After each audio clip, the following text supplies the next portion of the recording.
सरदा मैया पूरा करया तो सरदा मैया पूरा करया तो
ठिकाने लगा दो अपना गवत हलो माला कानल ठीक ना हो।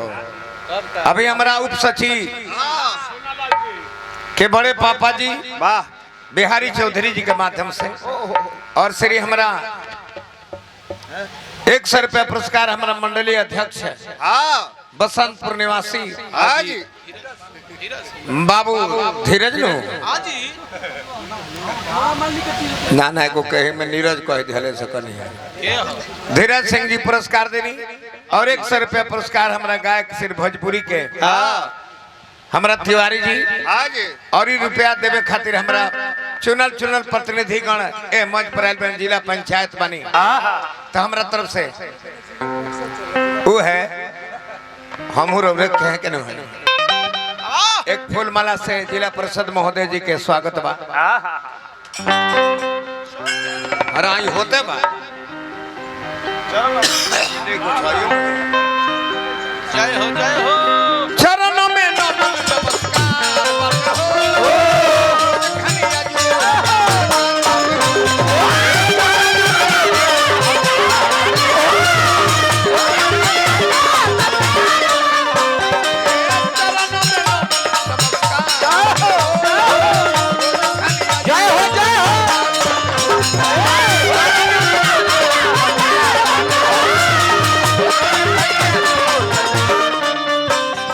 अभी 1100 रुपया पुरस्कार जिला परिषद महोदय जी अरे राम सुभग चौधरी जी अजित यादव जी मझौली के बहुत दिन कुदरिया में भी रवा नहीं बड़ी ओजे से अशोक यादव जी भी आयल हो कभी जा अशोक भाई के भी हार्दिक हार्दिक अभिनंदन जहाँ भी हुई हमार शुभकामना रवा संग बा जय हो तू जकरा के चालू भाई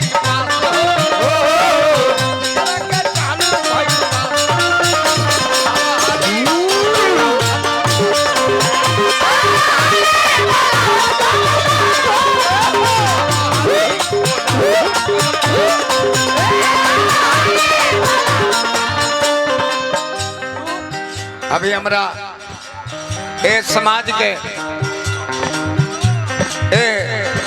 सरस्वती पूजा समिति बाल मित्र मंडल के अध्यक्ष महोदय जी के माध्यम से हजारों हजार रुपया पुरस्कार आई हार्दिक हार्दिक अभिनंदन शुभकामना बा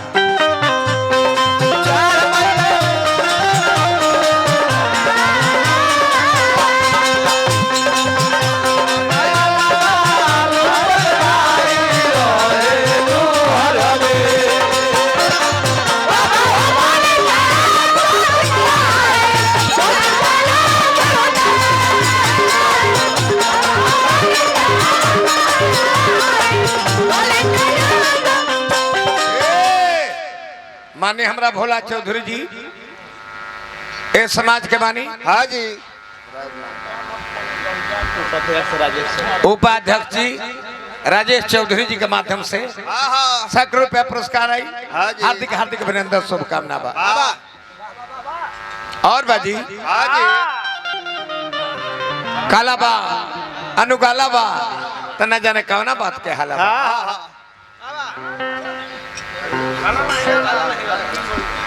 भाई हमारा उप संचालक बने समाज के राम पुकार बाबू 100 रुपया पुरस्कार देनी। हार्दिक अभिनंदन शुभकामना बा। हाँ काला बा अनुगाला बा तो न जाने कौना बात के हाला बा। श्री बुधन चौधरी जी कार्यकर्ता बानी 100 हजार रुपया पुरस्कार देनी। हार्दिक हार्दिक अभिनंदन समाज भर के नमस्कार बा। जय हो काला नहीं गाना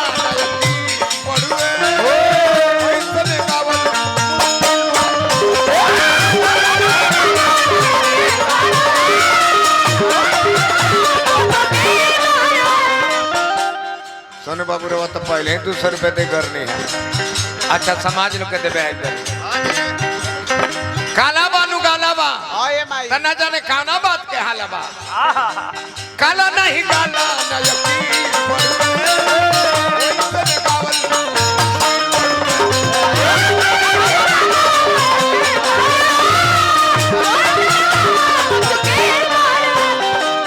हमरे सोनू बाबू कुदरिया निवासी 200 पहले दे गई नहीं 500 दिहनी रह दिए। सोनू बाबू का हार्दिक हार्दिक अभिनंदन बार बार नमस्कार बा। सोनू संग दिल कहता रे खात हो दिल कहता रे खात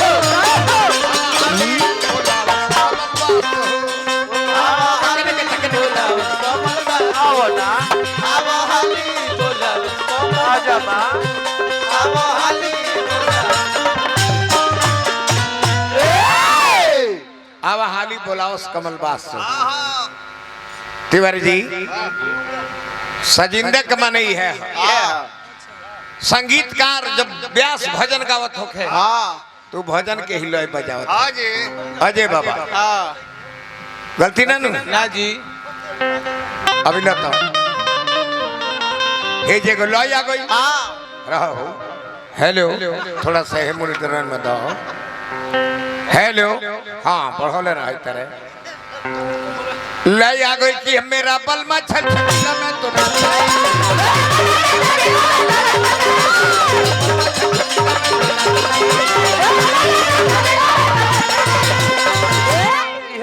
ना ना लय मन बरत एमे तू का धर्म तारा पर निर्भर कि हम तो सरस्वती मैया के गुण बगा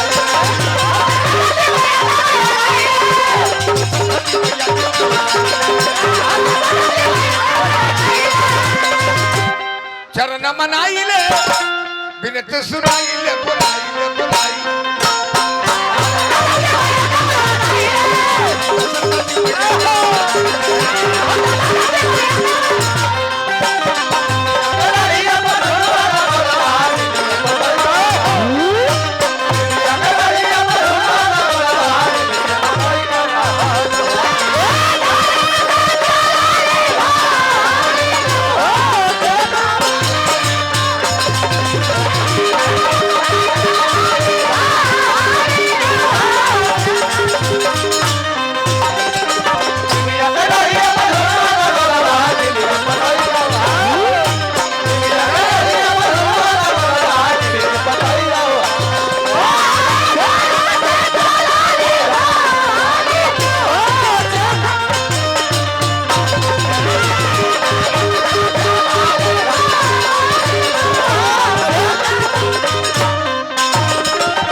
अभी अभी मंच पर भाई जितेंद्र जी चढ़नी। हाँ जी हरे राम बाबू कहूँ जाई रवा के जितेंद्र जी लिट्टी चोखा तैयार करके धैले बड़ा तो हम कहूँ जे जाए तब ते पर खा ले बनी घस के 1:30 बजे तना घरी एक आध गो लिट्टी हमरा के दे देहन खा यारों के पानी भाई जितेंद्र जी